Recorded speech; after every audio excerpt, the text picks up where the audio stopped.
John Tavares, I think, said it perfectly. It turned what could have been a great road trip into a good one. And, I can understand Thursday was a night where you expected it. Yes. We expected Thursday night to be, the Canucks are going to come in and whoop their ass. They've played, this is now 4 games in 5 nights. There's no way that the Leafs had a chance. And they looked depressing and dull.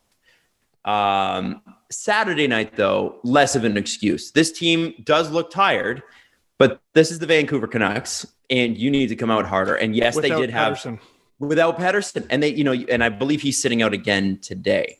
The thing with the Vancouver Canucks is you got to come out hard against them. They didn't. They somehow managed to get a 2-1 lead for a good chunk of the game and couldn't hang on to it. It's a shame. And it seems like another wasted opportunity. That's another Saturday game where you go, guys, this should be a layup. It's the Matthews, Marner, Thornton line, I thought was the most concerning in that they looked sort of the way they did in the first 5 games. They were totally out of sync. I saw some people going, oh, Matthews doesn't look ready after the first game, the Thursday game. I disagreed with that. I thought he had some really good scoring chances, but something was clearly off. And there was a quote that came out actually just before the podcast. Let me see if I can find it. Here it is. That's got Leave Twitter talking. This from Josh Clohey. Auston Matthews said his wrist still needs to progress a bit, though he believes a reduction in games compared to last week could help. I'd like to see it heal a bit, he said. I'm going to throw out a hot take. I know the season is long, and I know they're using the Jets as a measuring stick. He should not play any of those games. Auston Matthews should not play the Winnipeg Jets. He should get that week off, then into 4-day break, and you can return against Calgary on March 20th. He should not be playing for the next 2 weeks. I don't blame you. I don't know if I necessarily disagree. I love when Auston Matthews is playing, but this seems like something that you don't need lingering, right? No. You don't ride a bike. Ride a bike. Do anything, but yeah, even if they lose all the games and the Jets catch them, who cares? Right. It's at this point, you've built enough of a lead where when he comes back, you're still going to be the Leafs. And they've played well without him. When he has sat out, they have played games against, Edmonton and won. And I think that maybe it's just sort of sit him. You know something amazing, Adam? The Jets could win all 3 games and not catch the Leafs. They could. They're 7 points back. They do have 2 games in hand, but they're 7 points back. They could win all 3 games and not catch the Leafs. Sit him. Sit him. This is why you have Tavares, is it not? Yeah, they're obviously loaded up. They're obviously not worried, so maybe we're just being overprotective here. But you're 100% right. Like, you can get at least 1 of 3 against Winnipeg without Tavares. You have not lost without him. You haven't lost a game without Matthews. Historically, you historically have like a division winning record without him in the lineup. You're like the Raptors without Kawhi. It makes no sense, but they're great. They're great without him. Well, if they can win without him, maybe they should just trade him now. Adam's on to get him to the Coyotes for Eric Stahl before he signs there. That's right. Eric Stahl. Well, you know what? On that note, there might be an opportunity here. Well, we do know Elliot Friedman did say the Sabres are open for business. We'll get into that a little bit later. But if you were going to make a trade for a center, and you were going to make one anyway, maybe you do have to wait till the conditions are right. But it would kind of make sense now, wouldn't it? It would, except, I don't think we're being biased by saying the rules of this season screw the Canadian teams. Mm-hmm. Like, for example, and let's use the Jets as an example. Why did Dubois count against the cap for the 2 weeks he was sitting in quarantine? See, that doesn't make sense. You're absolutely right. It's ridiculous. And the Leafs, who are up against the cap, are now going to be essentially penalized. It's going to be like they acquired the guy and then he got suspended. You know what I mean? So let's say they acquire. I was talking to someone today about the math, just the pure math of Taylor Hall for Taylor Hall half retained for like Kerfoot or something. And how far away are the Leafs from being able to afford that? Obviously Kerfoot plus.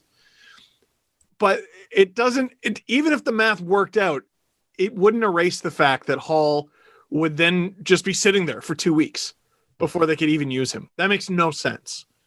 The quarantine, I fully understand. The fact that he would count against the cap when you know why he's sitting there, that doesn't make any sense. So it makes sense for the Leafs to, logically, to acquire someone now with all this time off. But then there's the issue of, well, you want to be as close to the trade deadline as possible to maximize the cap space, but they can't. They can't wait to the trade deadline because you're talking about the trade deadline plus 2 weeks. It screws Canadian teams. It does. I think there'd be a lot of people who'd say, well, Canadian teams are lucky they only have to play Canadian teams, because there's that narrative going around too. Those people can fuck off. Like, I'm so sick of hearing it. Like, I'm making it into a meme now. I hope the rest of the Canadian division joins in. That footage of Hoglander doing all that gymnastics on the kettlebells and riding a unicycle. And I was like, that'd be much more impressive if he wasn't doing that in the Canadian division. Imagine if he was in the East riding a unicycle and juggling. That would be impressive. Nope. All Canadian division, not impressive. The East isn't very good. Like, they're great. Is anybody going to talk about how the Islanders are kind of the only team that looks really good, and like you can really swap the pens and the caps and Boston and Philly in any order you want because they're all kind of mediocre. Man, if Carter Hart doesn't come back like Carter Hart was last year at some point this year.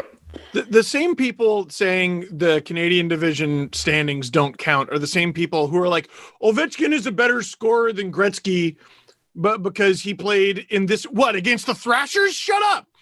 Wayne Gretzky never had to play the Thrashers. He had to play he got to just victimize the shitty Southeast for God knows how long. And listen, I don't even agree with that take that I just said, but you see how ridiculous it is? Yes. It is what it is. Ovechkin could only play the guys he did. Gretzky could only play in the 80s when he was in the 80s. The Leafs can only play the Canadian division when they're in the division. And also, when they win, it's the division sucks. And when they lose a pair to the Canucks, it's the Leafs stink. Well, yeah, that's always going to be it. Sorry, Steve, are you asking for fairness in people's hate against the Leafs? No, I'm asking for people to kidding? ignore We're Darth Vader, man. Ignore the Leafs are Darth Vader. The Leafs are Darth Vader, and they're always, by the way, Darth Vader, the most interesting character in the Star Wars universe. They are always the most interesting story. They are also always the most hated, and that is okay. We need to accept that. I'm not looking for fairness, except for from the NHL. I would like the rules to be fair. And when we're talking about a quarter of the league, I agree with you. It's a little bit weird, and I don't think anybody who's a fan of any team in any division is like, yeah, no, that sounds like a great idea. That's fair. But if it came down to a vote, I'm sure all the teams in the American teams would be like, well, screw those guys. Am I right? Let's vote against it. At least the teams have the same rule that are competing against each other. Like it's not like they're competing against the American teams within the regular season. So at least they have a competitive balance amongst the teams you're fighting for a playoff spot. It's a competitive balance on paper, but like it's the waiver wire and the quarantine period crossing the border obviously screwed the Oilers to start the season. Mm-hmm. Like there's an argument to be made that they should be higher in the standings than they are because they just didn't have a goalie. They didn't have a goalie, and the Hurricanes screwed them for no reason as far as I can see. They remember that it was such a carousel of. You'll have to explain that one again. They put the Oilers had Anton Forsberg, I believe it was. They put him on waivers. The Hurricanes just went yoink and then proceeded to put another goalie on waivers. So Oilers fans are like, what? So you just took our guy? But because the Oilers finished so high in the standings last year, every time a goalie got put on waivers, yoink. And the Oilers wanted every one of them.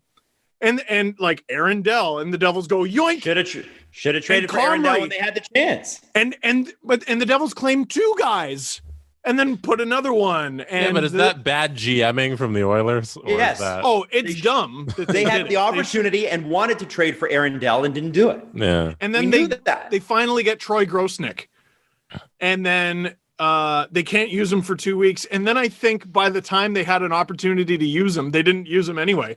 They used Stuart Skinner instead of Grosnick in that ridiculous 8-5 game against the Sens where Matt Murray, we're just watching his career implode in front of us.